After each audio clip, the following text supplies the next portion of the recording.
The Miami Heat with another victory last night against the Charlotte Hornets, 144-117. A very, very impressive performance by the Miami Heat, and we're here to talk about it. Welcome back to another edition of Heat Unfiltered, powered by Come On Now, the podcast. I'm your host, Rudy Rodriguez. Showmont, hit that like button and subscribe to the channel. We appreciate y'all continued support as we grow our Miami Heat coverage this season, man.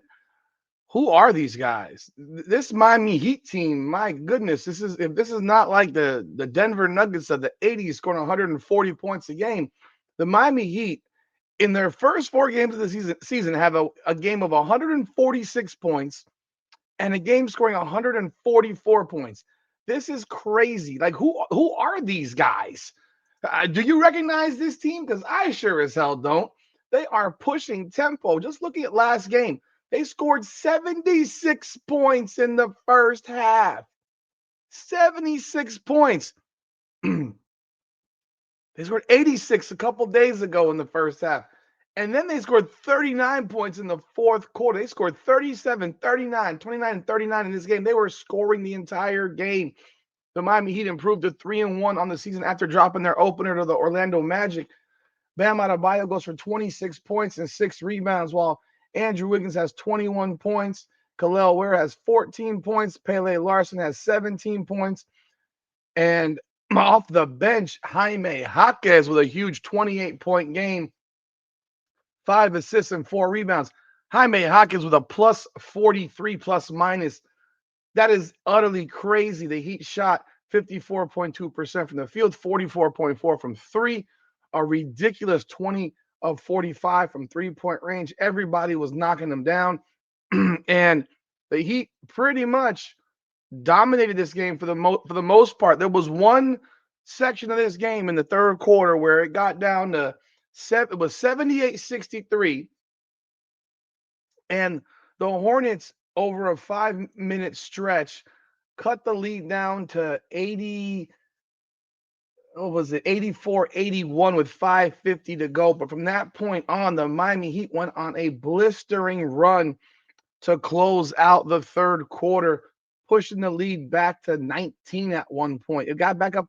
The way the NBA is today is crazy. It was 84-81 and the Miami Heat with 5:50 left, and with 40 was it 40 a minute 10 to go in the third quarter, the lead was back up to 19 at 105-86.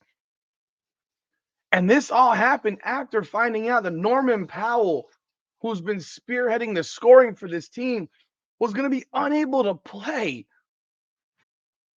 Norman Powell, who had 29 points against the Knicks, he had a groin injury he felt during morning shoot around.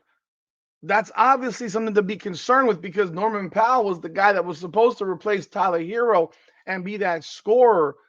But my goodness, the Miami Heat stepped it up big time without Powell in the lab. Think about this. You're missing Tyler Hero. You're missing Norman Powell. And you're putting up numbers like this. That was, God, it's pretty damn impressive, man.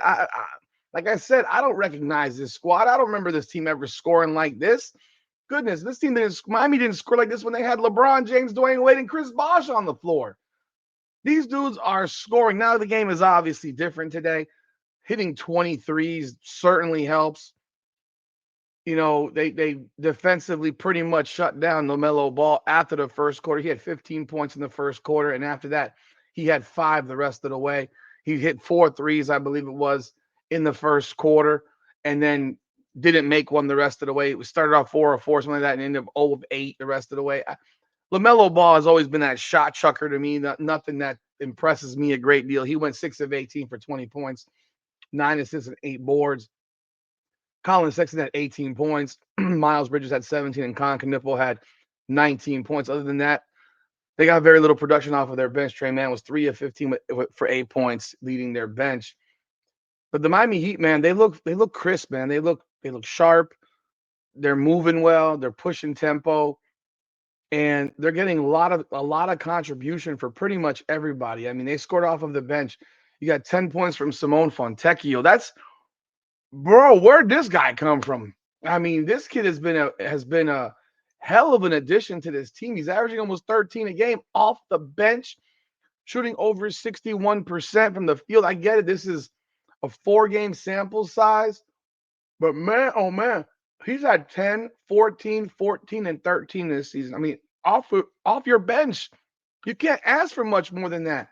And he's shooting 55% from three.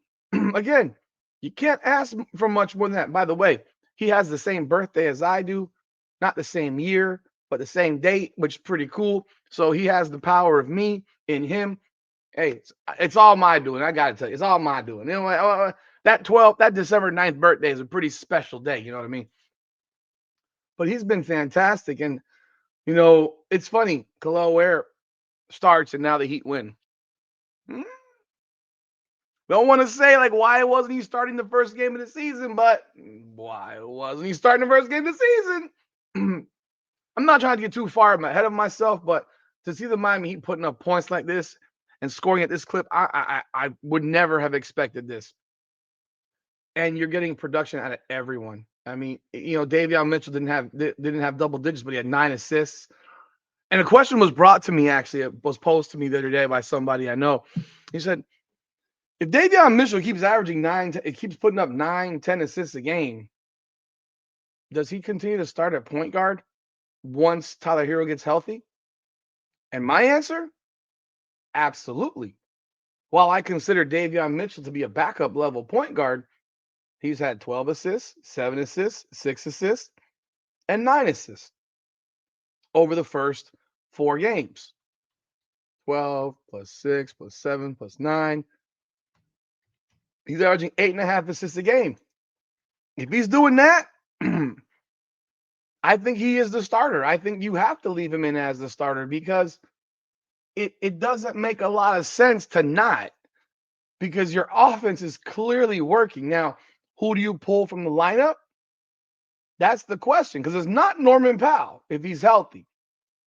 I think the direction that you're looking at before they moved Khalil Ware into the starting lineup after game 1 was Nikola Jovic. But the way it looks now, it could be Andrew Wiggins. I think we also have to keep in mind that the fact of the matter is that this team is playing really, really well, and obviously again, small sample size. But you could see this be a way to potentially, dare I say, Tyler Hero becomes trade bait again. It's a possibility when you think about it. I did see a trade, a projected trade that I thought was interesting and kind of makes sense. Let's see where I have that trade. I had that here somewhere. There was a projected trade thing, a trade option. I thought I had it right here. But basically, it was a trade that had the Heat getting De'Aaron Fox.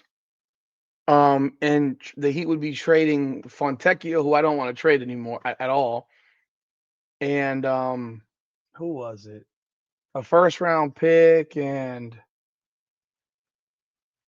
I'm not sure who the third person was, but there was a trade that had De'Aaron Fox coming here, LeBron James and Bronny James going to San Antonio, and De'Aaron Fox coming to Miami with Fontecchio and whoever else in the pick going to the Lakers. So that would absolutely be a trade that I would be looking at and thinking about if you're serious. Like, you look at the possibility of you get a point guard like De'Aaron Fox, and that allows Davion Mitchell to be a backup point guard, which makes him a very effective backup point guard.